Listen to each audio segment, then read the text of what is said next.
Hi all, welcome to our video review series. I'm Show Studio Fashion Editor Georgina Evans and I'm joined by Show Studio Content Editor Calum Knight. We're going to be talking about Christopher Kane Spring Summer 20. Super duper, very excited. I love Christopher Kane. The last collection, the Rubberist collection for autumn winter, was really brilliant and was rekindling the flame of everything that everyone loves about Christopher Kane, including the jellied purses, earrings and shoes. Those are back also for this collection. Kane tends to have a lot of themes that research throughout his work. So one can expect a lot of neon lace, or lace indeed, sometimes in red, for a Kane show. Those jelly purses and earrings have started to come back, but they were way back from autumn winter 11, I believe it is. Also, Kane is obsessed with science, so there's often a nature theme or something looking toward animals or creatures or insects or space, and is also rather sex obsessed, so there's often a sexual reference. We had the Mrs. Robinson More Joy of Sex collection in last year, I believe, as well. So with all that in mind, this collection was kind of a smorgasbord of everything I've just named. There was space, there was nature, there was sex, there was jellies, there was lace, there was all kinds of things. So to start with, we enter the space and there's cloud print on the walls, and then this transforms into a plant print, so a field print, which then is translated on the first kind of 5 or 6 items of clothing looks that come out on the Christopher Kane show. So this digital print is something that Kane's dabbled with a little bit before, and this was his local field, so London Fields, which is in East London.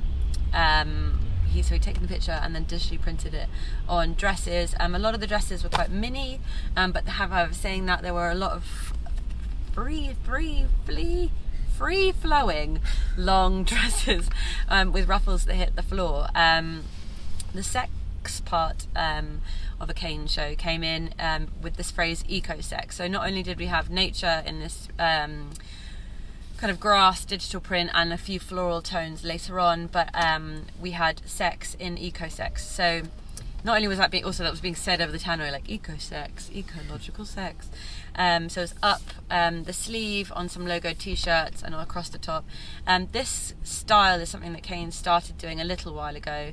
In previous collections it was Rubberist, and it kind of encapsulates the theme. So that tends to be the consumer item which we see everywhere. So that gets pulled from Instagram and then spread absolutely everywhere.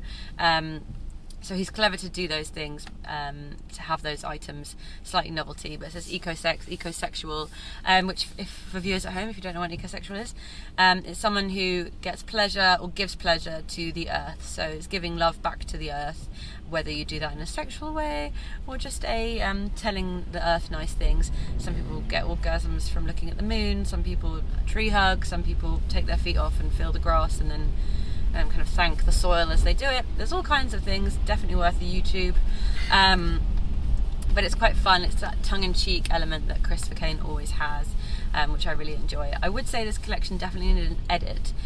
While I really enjoyed each section, and I do think they were necessary, there was a lot of elements that I think could have been shown later in a showroom or later in a line sheet. For example, there was one dress that was a long sleeve navy, slightly sheer, ever so slightly ribbed, which had these huge had a silver divot, which is rounded half silver, which was on a lot of the clothes in this collection. It had 1 or 2 on the neckline, but other than that, pretty nothingy. And there was 2 or 3 kind of looks that were a bit like that I just think that could have been culled. But so yeah, a little bit of an edit, but otherwise I really like the segment. So we started off with the digital floral print and then segued into slightly peachy tones and a beautiful wide leg trouser with a really exaggerated hem over the top as well.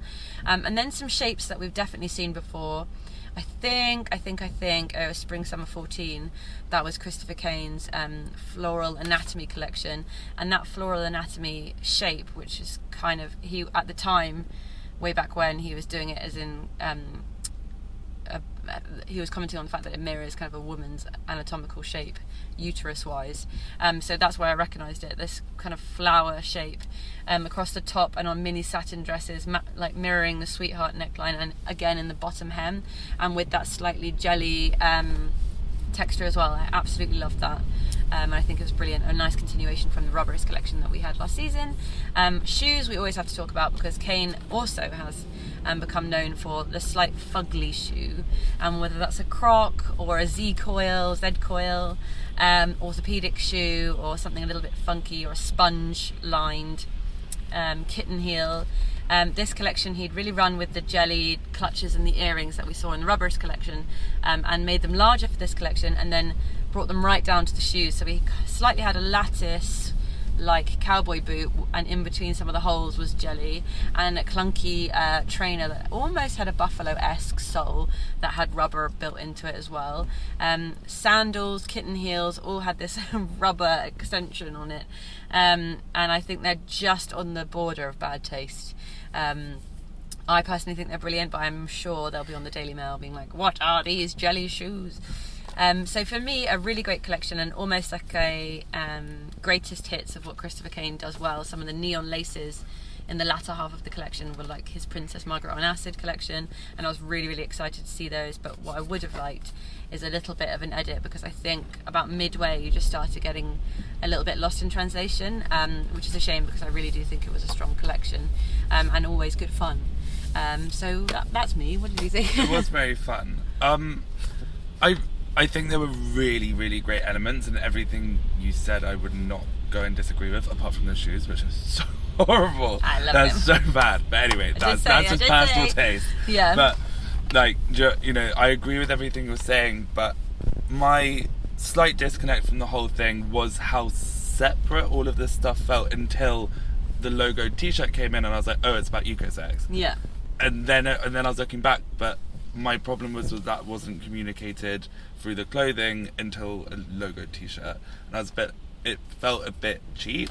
Not actually the clothes cheap. Cheap's not the right word, but it just felt a bit easy to, like, at look 60 be like, oh, this is what we're talking about, by the way. If you're choosing, you know, as you said, it needs an edit. You know, if you're choosing 60 looks or 80 looks, make sure that each one's saying something.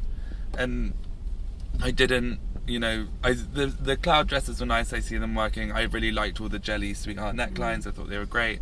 All the kind of, some of the bulbous stuff that really worked on the dresses, like when it was like interfering with the lace. There were really, really great elements in here, but I think if it hadn't been a Christopher Kane show, or we didn't know it was a Christopher Kane show. I mean, we would, because it's got a signature in it, but if someone else had showed it, I don't think people would have stuck around for 80 looks or to the 60th to find out what they were waiting for. I think people know he's the king of bad taste. He's really funny. He's really great. Everyone knows how great he is. So is willing to give him the slack and, like, wait for him, let him get to the punchline. And I see what you mean. It's not so much a problem with that attitude, but then that isn't applied to anyone else in London. I see what you mean. I do see what you mean, but I'm gonna have to disagree. Go for it. I totally get what you mean, but I don't know if slack is needed to be given. I think it was way too many looks, 100%. I think the shoes are good, and I want them, so there you go, that's personal opinion. But I also think they work with the style that he's doing. I will say in the edit I would have cut quite a lot of the beginning stuff that then went into William Morris and stuff. If you'd have started with the digital print and then maybe an eco-sex t-shirt underneath that jacket or something, and then you but I also would argue that you shouldn't need it to be written across a t-shirt for you to understand what's happening later on. Sure. But then I guess that's an indication that it wasn't clear enough in the beginning. Yeah, that's what, and that's why I'm saying, Christopher Kane's paid his dues, and he has a huge following, and everyone loves him, and everyone knows that, he's not speaking superfluously. He's not making this for, he's got something to say. But I just felt that actually, if this had been anyone else's show, anyone younger show, had decided to do 80 looks. You don't think it would have been as popular? Yeah, we don't know if it's been popular. We literally ran out and got in the car. But I don't think people would have waited and accepted 80 looks and kind of, as we were walking out. Oh, I see. So it's kind of his standing on the schedule Yeah. that allows him to do that. But then that's not help. bit. You know, and I'm not saying that just because I'm really protective of other designers. I'm saying that because that's not helpful to him. Yeah. You know, if no one's saying that to him, and no, you know, or maybe totally disagrees with us, but if everyone's kind of letting certain things, you know, saying, oh, but in the end it got there, you know, that's not helpful to him to have proper feedback and to have actual, you know. Yeah, I'm with you. Discussion and to allow the right amount of information out on what you're talking about, because we didn't get a press release. We don't always need a press release for sure, but if you're literally hanging on the words of a t-shirt to get anything, then maybe you need to open up your communications a little bit more. I don't know, I think it was pretty clear. I don't know, maybe I'm incredibly biased. I'm a huge Kane fan. Or you know a lot about eco-sex. Maybe you're just maybe I'm just an ecosexual. It's a secret ecosexual coming out. Anyway, so we're divided, but let us know what you thought. Comment, like, subscribe. Let us know. Are you an ecosexual? Fill us in. Give us the tricks and tips of the trade. And make sure to visit Show Studio so you can see this collection alongside this review. And we'll see you soon. Bye.